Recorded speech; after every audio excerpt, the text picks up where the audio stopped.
Hi, nice to see you here. Today, in the final points of the natal chart, I'm going to discuss the fall of Moon and Mars. Moon owns Cancer, but he falls in the sign of a Scorpio that is owned by Mars. And Mars owns a Scorpio, but he falls in the sign of Cancer, which is owned by Moon.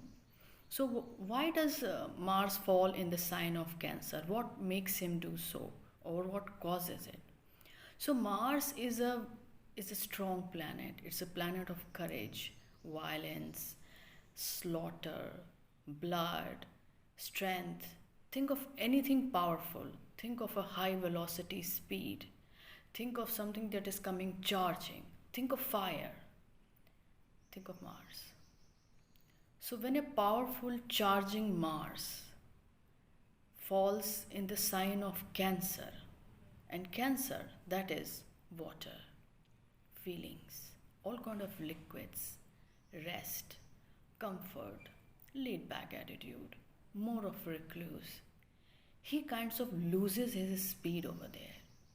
So in nutshell, when a planet, or just imagine a fireball, you're throwing a fireball and you want it to cross, but on the way it has to go through water. What will happen? The energies will diminish. So a strong, fiery, heat planet, when it comes in the sign of Cancer, which is emotional, sentimental, more recluse, looks for comfort, he loses himself. There is nothing to do. He's just sitting there laid back. So it's like, to give you another example, just imagine you are rushing out for a walk and you're all charged up. I'm going to do this, I'm going to do that, I'm going to achieve this. Suddenly your boss says, hey, do one thing, take a break. Don't come to office today. What happens? All that energy, creativity that was coming, that was going to bear some fruit, is extinguished. This is why Mars, a strong, violent, fiery planet, when it falls in the sign of Cancer, it dips, loses its energy. So what does Moon do? See, Moon owns Cancer. Moon is soft, motherly, comfort, rest, highly emotional. Cancerians are very emotional people. You talk to a Cancerian, he would like to talk about himself. He may be a little shy because, Cancer is the crab generally, you just stab him, he'll just go back and hide in his shell. But generally, Cancerians love to talk about themselves. They are great homekeepers. So, Moon is a soft planet, and he just likes to be in a comfortable zone and doesn't want to deal with harsh situations. In fact, wherever Moon falls in the chart, those things become delicate because it's a delicate energy that is there. We should also look at planets more as a form of energy when we have to understand them, because that makes us understand what kind of result they'll bear. So when a planet like Moon comes to the sign of a Scorpio, now what is Scorpio? Scorpio is intense, jealous, hidden, quiet, resentful. The whole emotional exuberance, the childlike curiosity gets kind of locked up in a Scorpio. Moon represents fresh water. Scorpio is a stagnant water. Moon, the fourth house owner, is about open. Scorpio is all about closed. In fact, Cancerians, when the moon goes in any natal chart, goes in the Scorpio, people are not open. They may be emotional, but they would just like to hide themselves because they are in a corner which is a hidden corner. The eighth house, or the eighth sign, is the most secretive corner. Scorpions are known to be secretive. So what happens? A fluid that is wanting to flow out gets stopped and becomes stagnant. So that energy doesn't get to flow. Just like Mars in Cancer is suddenly stopped, similarly Moon in Scorpio finds itself in a locked up position. Eighth sign or the eighth house is also known as the basement of a natal chart, which means that whatever goes there gets kind of locked in. And moon being the most active planet, remember it's the fastest moving planet. In any prediction, every prediction finds its fruitfulness through the moon.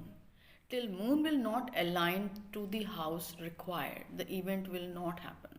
For example, if there is a childbirth, moon has to align with fifth house in some way or the other, the childbirth will not happen. So when a fast moving planet goes in the basement of the natal chart, he is stopped.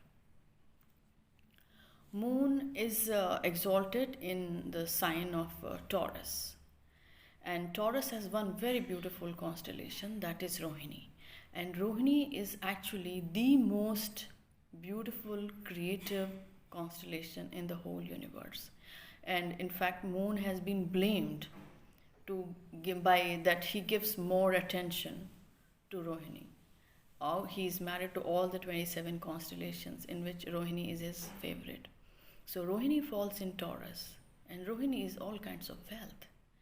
So that is one more reason why moon is exalted in Taurus, though the exaltation degrees are 3. When he comes in Scorpio, the one most difficult constellation there is the constellation of Jyeshtha. Jyeshtha is ruled by the ruling planet is Mercury, and the constellation lord is Indra. And Jyeshtha is all about jealousy, because Indra is the most jealous king. He's always scared that somebody will come and take his kingdom. So the moment he will see anybody praying and doing things that might take away his kingdom, he's the first one who gets up and starts manipulating how to uproot this person. Mars owns Aries, and he's very just in owning Aries. The simple reason is, when you are born, the birth itself is like a blast of energy. When you are born, just imagine how much energy happens when you come on this earth.